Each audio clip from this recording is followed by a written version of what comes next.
Halo pemirsa Cokro TV. Kali ini saya mendapatkan kehormatan dengan tamu istimewa nih. Dan topiknya pun istimewa gitu. Coach Justin, selamat datang ke Cokro. Makasih. Coach Justin, ini kita nggak bicarakan soal MK, soal Copras-Capres ya. Tapi kita bicarakan tentang kebanggaan Indonesia. Iya, iya. Nah, ini udah ketiga kali saya yang ketiga kali, betul. Nggak, dan tiga-tiga kita nggak bahas Copras-Capres. Betul soal sepak bola gitu. Sesuatu yang membuat passion kita justru lebih tinggi lah gitu. Nah, kemarin kan ya kita tahu lah Indonesia lolos dari grup di Piala Asia U23 ya dan masuk ke per-8 final. Ya, per-8 final. Perempat ya. Masuk dalam 8 besar. 8 besar. Nah, kan kalau saya ngikuti kontennya Coach Justin kan bahwa itu sesuatu yang peristiwa yang historis lah, ada momentum historisnya lah gitu. Nah, menurut Coach Justin apa maknanya ini kemenangan Indonesia dengan versus Jordania itu 4-1 dengan gol-gol yang cemerlang, dengan permainan yang cantik gitu. Kita harus lihat dalam konteks apa ya? Kalau kita bandingkan dengan timnas yang dulu-dulu, ini udah berubah drastis. Di era Sintayong, saya selalu bilang bahwa menang aja nggak cukup. Karena kemenangan itu dasarnya keberuntungan atau memang main bagus. Kalau kita beruntung, belum tentu keberuntungan datang lagi. Tapi kalau kita main bagus, pondasinya ada untuk meraih kemenangan berikutnya. Dalam turnamen, ya contoh paling bagus Argentina lah yang juara dunia. Match pertama mereka kalah lawan Saudi. They pick pelan-pelan. Nah, kita butuh itu juga. Match pertama kita dizolimi, for sure itu. Tapi semua masih terbuka. Dan lawan Australia kita masuk dengan mindset we are going to win this game. Mindsetnya untuk menang. Kita walaupun faktor keberuntungan ada lagi karena si Hernando stop penalti kan. Tapi Hernando memang penampilannya juga hebat waktu itu ya. Lumayan waktu bagus. Australia itu. Nah, Sintayong bikin sebuah kesalahan yang tidak berakibat fatal. Yaitu di babak kedua, dia bermain bertahan. Karena sudah unggul, incer. Saya kaget. Saya kan aktif di live reaction ya. Saya bilang semoga kesalahan ini tidak dilakukan lawan Jordania. Jordania unggul babak pertama 2-0 kalau nggak salah ya. Unggul lebih dahulu lah, masuk extra time. Kalau bisa, kita jangan main bertahan. Dan ternyata tidak main bertahan. Jadi Sintayong belajar dari kesalahan bahwa kita nggak bisa main bertahan. Kita menyerang. Dapatlah itu 4 gol. Di samping 4 gol, ball possession itu sama kira-kira. Ya kita unggul di kita 53-47%. Tapi yang saya lihat adalah apakah pemain Liga 1 ini bisa keep up dengan pemain dari Liga luar? Yang Liga luar itu kan Nathan, Rafael, Hubner, Ivar, Arhan, sama Marcelino. 5-nya pemain lokal, which is 1 kiper dan 4 pemain. Ternyata yang bisa ngikutin itu lebih ke Witan sama Rizky Ridho. Karena mereka juga langganan di timnas senior. Nah, di sayap kanan yang di timnas senior ada Asnawi sama Yakob Sayuri. Kemarin itu agak keteteran. Sintayong coba Rio Fahmi, terus Fajar, terus Ferrari juga itu agak kesulitan lah. Tapi saya juga lihat bahwa gol kedua Witan dan Rizky Ridho, passing Marcelino, ini semua menunjukkan bahwa ternyata pemain Liga 1 ini sudah berkembang. Mereka kayaknya belajar bisa mengikuti, which is very good lah buat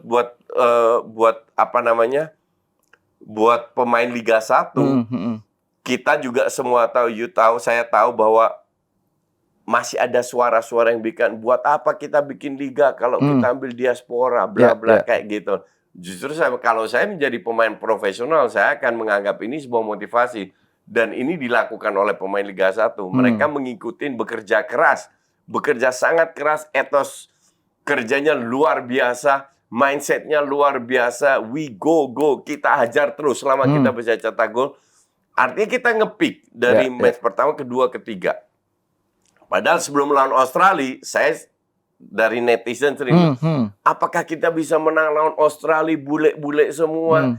Sampai saya sedikit sarkas yang mengatakan, ya ini agak menghina dikit, saya bilang, Australia itu bule buangan, nggak dianggap sama Eropa.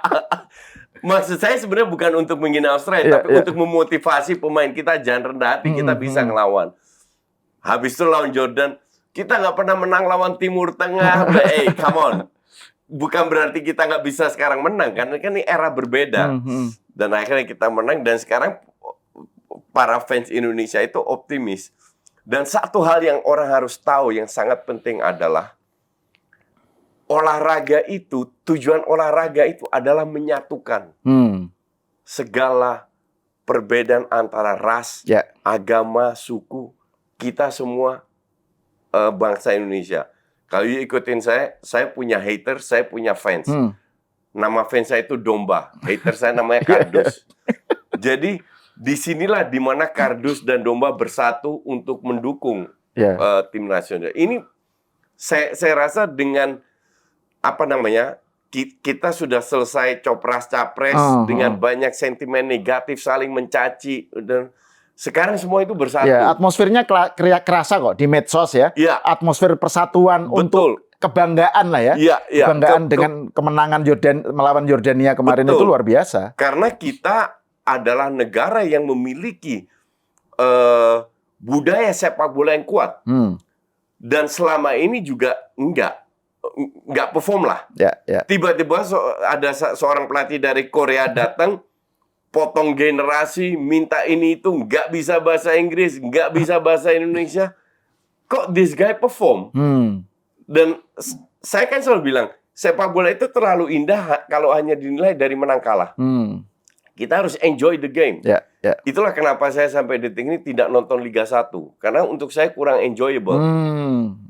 Tapi timnas ini saya tonton, saya ikutin terus. Saya lihat banget progres. Saya bilang, yang penting adalah tren.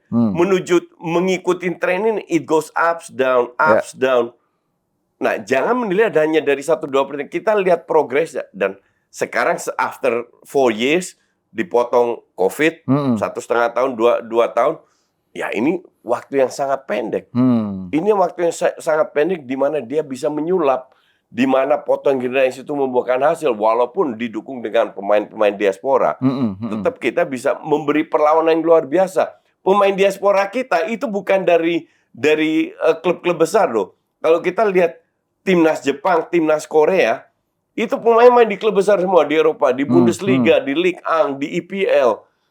Sementara pemain kita, Ivar Jenner, main di klub saya, klub saya FC Utrecht. Di divisi 2 dia main. Hubner di loan ke Cerezo. Nathan Chuaon yang saya baru bikin video itu cadangan di Heerenveen. Tom Haye adalah pemain inti. Terus ada 3 dari Inggris, si Patinama dari Inggris, Sandy Walsh Inggris. Di Belgia main di divisi utama. Marcelino pun main di divisi 2. Di Belgia. Ya, jadi pemain diaspora kita pun bukan pemain diaspora dari top level. Mungkin dari tier ketiga, tier 2, tier 3. Tapi dengan kontribusi mereka bisa membaur. Dan ini juga kredit to Sintayong. Walaupun dia bahasanya perlu translator. Tapi dia bisa menyatukan ini tim, sehingga tim ini main fun, happy. Nggak tertekan, nggak harus ini, nggak harus itu. Nggak ada kita dizolimi, tidak emosional, tidak ada kekerasan yang seharusnya tidak dilakukan, yang dulu berapa kali terjadi di timnas. This team is real, very enjoyable. Anak-anak muda semua, disitulah kita juga bangga. Saya ini kan netizen, Pak, same like you, kayak teman-teman di sini, ya kan? Kita nggak punya suara, kita nggak punya power dalam sepak bola. Yang saya bisa lakukan adalah berusaha memberikan kontribusi lewat support dan lain-lain. Ya sampai lahirlah itu video Termasuk video itu yang video. Termasuk video. Coach Justin bikin video dalam bahasa Belanda ya? Dalam bahasa Belanda. Untuk minta supaya Nathan dibolehkan lagi. Intinya begitu. Ya. Karena CEO-nya Heerenveen ini kan Volpedahan. Pelatihnya itu Kees van Wonderen. Itu juga mantan pemain di area saya waktu masih tinggal di Belanda. Dia adalah mantan pemain. Saya bikin video, saya menjelaskan bahwa untuk kita ini penting. Ini pertama kali, setelah tahun 56 kita bisa tampil lagi after 68 years. Tampil di podium dunia. Dan selisihnya mungkin hanya 1-2 pertandingan. Mohon bisa nggak seminggu semoga hati mereka tersentuh terbuka, bahwa ya memberi bantuan. Karena dalam seminggu ini untuk Heerenveen mungkin nggak terlalu penting, untuk kita sangat penting. Betul. Inilah saya sebagai netizen, saya hanya bisa berbuat semaksimal mungkin, yaitu bikin video dalam bahasa mereka, biar mereka paham. Ya semoga aja besok atau malam ini ya ada respon dari mereka, terus dibolehkan. Dibolehkan. Karena Nathan kan harus terbang dari Belanda ke Qatar kan. Ya. Untungnya nggak terlalu jauh, dan saya baru dengar dapat kabar bahwa PSSI juga udah mulai melobi Heerenveen, meminta lagi bisa nggak. Semoga dari segala sudut kita ibarat pressure Heerenveen lah untuk melepas, biar Heerenveen sadar ternyata penting sekali ya seorang Nathan yang cadangan di kita ini gitu. Nah itu saya mau kembali ke soal tadi, soal Yordania melawan Indonesia ini kan kan kalau ukurannya itu match sebelumnya kan tadi Coach Justin bilang waktu lawan Qatar ya dizolimi lah, ada kartu merah, ada apa gitu kan, kalah. Lawan Australia babak pertama ofensif, babak kedua bertahan. Untungnya nggak kebobolan gitu kan. Terus melawan Yordania sudah beda nih dengan gaya yang lebih rileks, terus bola-bola bola-bola pendek, terus yang segitiga, ya kan. Nah, kombinasi itu. Nah, itu sementara kan Coach Justin juga bilang bahwa dalam bertanding itu intensi utama harus menang. Seri aja nggak cukup, gitu kan? Harus menang, gitu kan? Dan menang itu kan artinya nyerang, gitu kan? Defense saja itu nggak boleh, gitu, nggak bisa mendapatkan gol, gitu.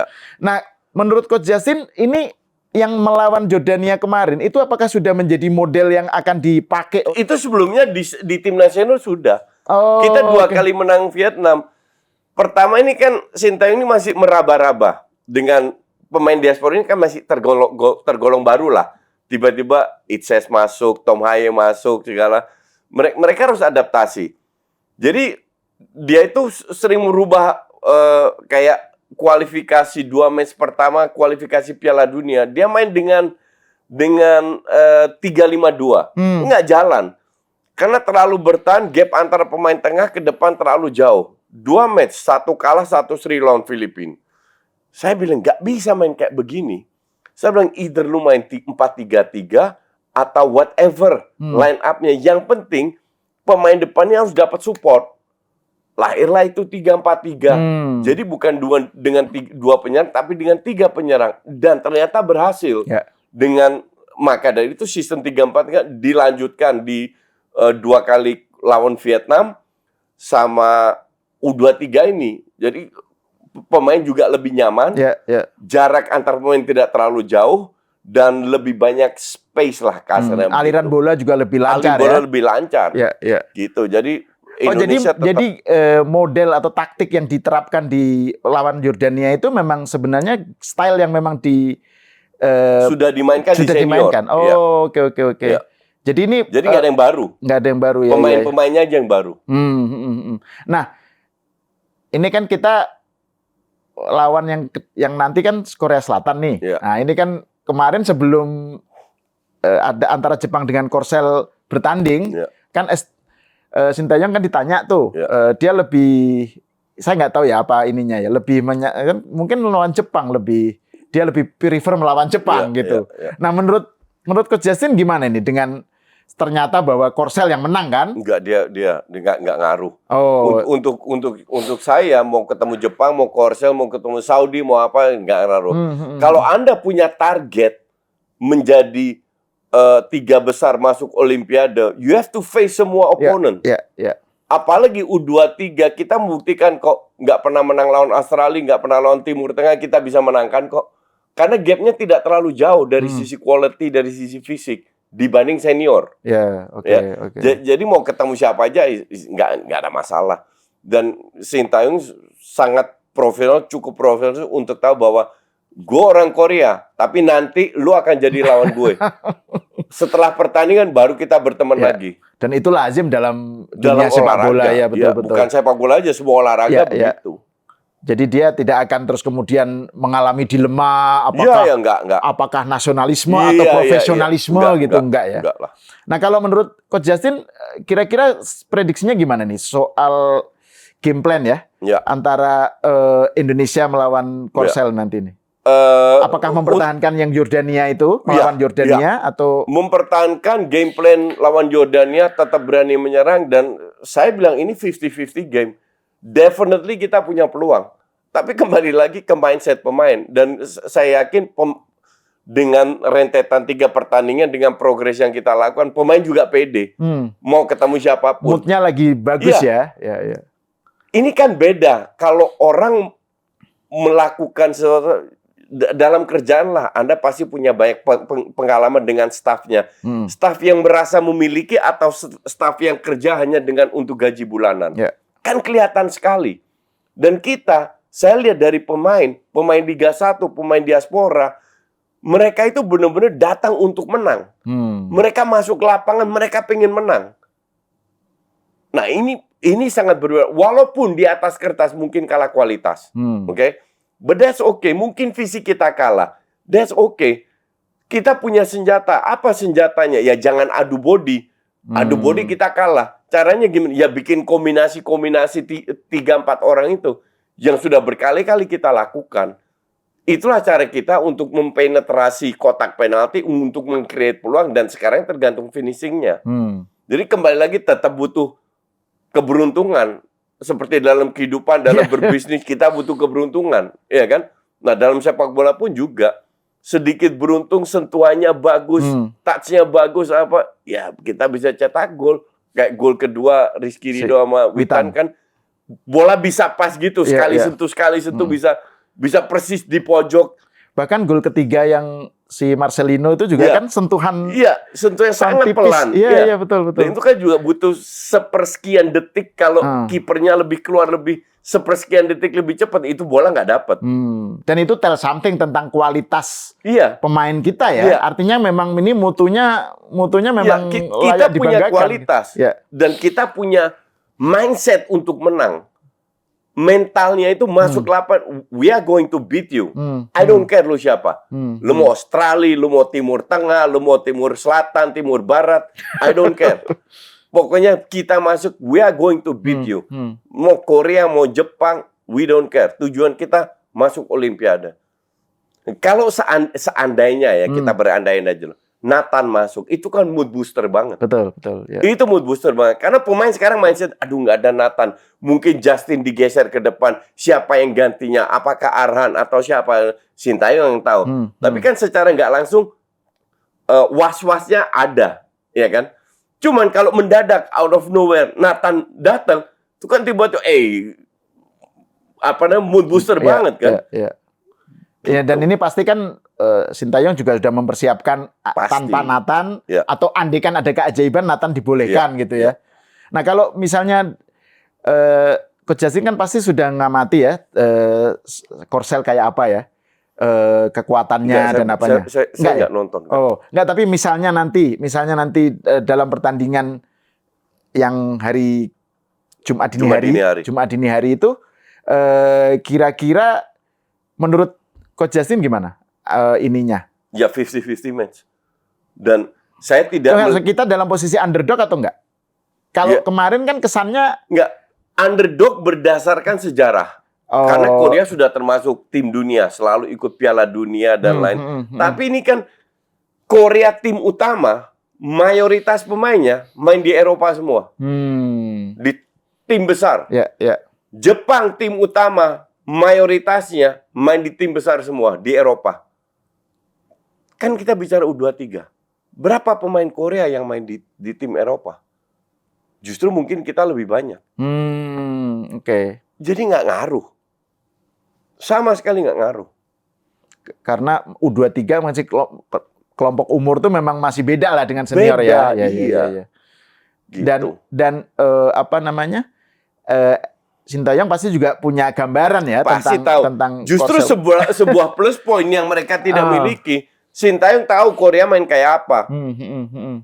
Jadi ini akan yang menang yang bermain efektif dan sedikit membuat error. Itu tim itu yang menang. Dan jangan kaget kalau ini sampai extra time adu penalti. Nah, berbicara tentang jangan membuat error. Kalau kita lihat pertandingan 3 kemarin ya, match yang di babak grup itu ya. Antara Qatar, melawan Australia, terus melawan Yordania yang terakhir, error yang Coach Justin sering ketemukan masih ada di dalam tim kita apa? Itu di sayap kanan ya. Di sayap kanan lawan Australia, lawan Jordan itu berkali-kali diserang sama sayap kanan. Ini masalah jam terbang aja sih. Kita kalah speed. Ini contoh yang simple. Fajar cover ketat. Cover ketatnya kasih 1-2 meter. 2 kali kalau nggak salah dilewatin kalah. Dari situ kan Fajar belajar. Caranya bagaimana untuk nggak bisa dilewatin. 1, Ferrari harus cover. 2, kasih jarak. Jadi jarak dia menempuh, jarak dia melewatin sama dia masuk ke dalam kan lebih dekat Fajar. Nah, jadi kalau ketemu lawan yang lebih kencang, mungkin sekali dilewatin, jangan 2-3 kali. Jadi dia harus lebih jaga jarak agar kalau dia masuk, dia sama Ferrari nutup. Kasarnya begitulah. Jadi ada small detail yang harus diperbaiki. Di bagian kanan ya? Terutama bagian kanan. Dan sebagaimana kata orang kan, the devil is in the detail kan? Jadi soal detail itu meskipun small, meskipun kecil, kadang-kadang kan justru yang menentukan hasil permainan gitu. Nah terus kemudian mengenai Sintayong nih, Coach Justin. Jadi dengan hasil yang ada sekarang ya, dan juga hasil-hasil lain, bagaimana ini soal, kan katanya memang sudah diperpanjang ya kontraknya. Bagaimana Anda melihat apa yang bisa disumbangkan oleh Sintayong dalam konteks persepak bolaan kita? 3 tahun ke depan? Ya. Ya banyak. Gini, kerjaan dia ini kan belum selesai. Dia membuat sebuah pondasi yang sangat solid dengan pemain-pemain yang ada. Sekali lagi, pemain level kita itu bukan pemain level dunia. Tapi dia bisa memaksimalkan. Nah ini rentetan masih panjang karena masih ada event-event penting lainnya yang kita bisa mempengaruhi ranking kita di dunia, di mana kita bisa ujung-ujungnya end targetnya kan ikut Piala Dunia. Nah ini kan butuh waktu, oke? Dan di sinilah saya lihat harus diperpanjang. Kecuali 2-3 tahun ke depan seandainya tidak ada progres. Nah itu mungkin cukup waktunya Sintayong kita ganti pelatih lain. Tapi sekarang ini kan masih ada progres. Masa iya di-cut di tengah jalan? Kan lucu gitu. Dan saya yakin Pak Erick Thohir juga ketua yang bijaksana dan beliau juga bisa melihat apakah ini layak diperpanjang atau tidak di luar target ini itu dan progresnya benar-benar nyata. Maka dan juga memenuhi target PSSI juga kan? Di luar memenuhi target juga progresnya juga kelihatan. Seandainya kita nggak lolos grup, seandainya dengan adu penalti, dengan dizolimi 3 pertandingan, feeling saya tetap diperpanjang. Karena kalau kita lihat di timnas senior yang jauh lebih penting, progresnya nyata sekali. Tapi di luar itu dengan keterbatasan pemain diaspora, kita tetap bisa lolos. Apalagi itu, jadi otomatis diperpanjang. Nah kalau misalnya, kan Piala Asia U23 ini kan tidak masuk dalam schedule FIFA ya? Makanya klub-klub yang memiliki Nathan, bukan memiliki lah, yang Nathan itu berada di sana kan punya hak untuk ngasih atau nggak ngasih gitu kan? Tidak melepas pemainnya. Tidak melepas tuh boleh gitu ya? Boleh. Ya. Nah seberapa penting ini soal keberhasilan U23 ini? Dalam konteks tadi tujuan utama untuk ikut Olimpiade? Ya Olimpiade maupun Piala Dunia. Karena kan U23 nanti ke senior bisa berubah dari segi ininya ya. Ya bisa. Dari segi stabilitas pemainnya, stabilitas permainannya apa semua kan bisa berubah. Tapi ini sangat penting karena dari 23 pemain, 14 sudah pernah bermain di senior. Oke. Nah, sisanya tergantung yang belum pernah main di senior dan sekarang membuktikan. At least memperluas portfolio atau memperluas database Sintayong untuk mengambil pemain untuk senior. Dan mungkin menggantikan pemain yang tidak perform. Nah, terus terutama soal itu, Coach Justin, ya, soal nggak tahu lah, ini ada yang mau dikotomikan antara Liga 1 dengan diaspora ini kan. Seakan-akan kan Sintayong itu terlalu, tanda kutip, malas untuk ngikuti perkembangan Liga 1 sehingga dia gampang sekali ngambil dari diaspora. Menurut Anda? Enggak. Enggak. That's not the case ya? That's not the case at all. It's very simple. Saya mantan pelatih. Saya pegang timnas 5 tahun di futsal. Kita sebagai pelatih, kita punya tanggung jawab terhadap federasi, yaitu target. Sintayong juga kasih target masuk ini, lolos grup, ini A sampai Z lah targetnya. Sebagai pelatih, Sintayong akan bilang, oke, senjata saya untuk perang apa? Diberi opsi. Ini ada pemain luar nih. Saya kan di podcastnya Arya, saya juga bilang. Arya bilang, semua yang kita sodorkan, itu vetonya ada di Sintayong. Sintayong ke Eropa, Sintayong lihat, Sintayong cari data. Kalau Sintayong mau, kita naturalisasi. Kalau nggak mau, nggak jadi. Jadi the last say-nya itu dia gitu ya. Jadi kalau Sintayong bisa dapat pemain dari, contoh J.H.S lah, dari Venezia yang akan promosi ke Serie A dibanding center back lainnya, ya pasti pilih dia dong. Iya kan? Nah, tergantung sekarang pemain lokal kayak Witan, kayak Rizky Ridho yang diberi kesempatan kayak Hernando, tinggal mereka membuktikan. Kalau mereka bagus, pasti mereka main. Dan itu terbukti mereka main gitu mereka dan main. Perform gitu loh. Itu gol kedua itu kan Rizky Ridho kan luar dengan biasa Witan kan. Itu kan bukan skill individu, itu sistem, game plan yang sudah dilatih. Jadi kenapa kita harus bentur-benturin pemain lokal dengan diaspora? Semua bermain untuk Indonesia kok. Iya kan? Biasanya kalau bentur-benturin itu, narasi pembenturan itu akan kelihatan berhasil kalau kalah. Kalau menang biasanya itu nggak didengar gitu. Karena at the end of the day tujuan utama pertandingan ya menang kan. Dan bukan menang, bermain bagus. Jadi menang golnya itu dari gol-gol yang sudah dilatih. Bukan gol jatuh dari langit kalau pakai istilah saya. Nah, jadi nggak ada alasan lagi. Dan seperti pertandingan melawan Yordania menunjukkan bahwa gol-gol yang 4 gol itu gol yang betul-betul hasil dari skill bukan skill, game plan. Game plan. Jadi betul-betul sesuatu yang dilatih. Ya. Dan ini kan harus diteruskan. Karena sekali lagi, pemain kita levelnya bukan top dunia. Tapi kita berusaha untuk masuk ke level elit dengan pemain yang ada. Ini kan luar biasa. Betul. Sama kayak seandainya masalah seorang pengusaha. Lu gue kasih modal 10 M ya, tapi lu harus masuk jadi apa istilahnya itu? Big company, 100 big company. Lah, caranya gimana? Nggak bisa diadu dengan pengusaha lainnya yang modalnya 10 triliun kan? Betul. Tapi dengan kreativitas kita bisa meng-create dalam waktu perusahaan dengan 10 M ini bisa meroket kan?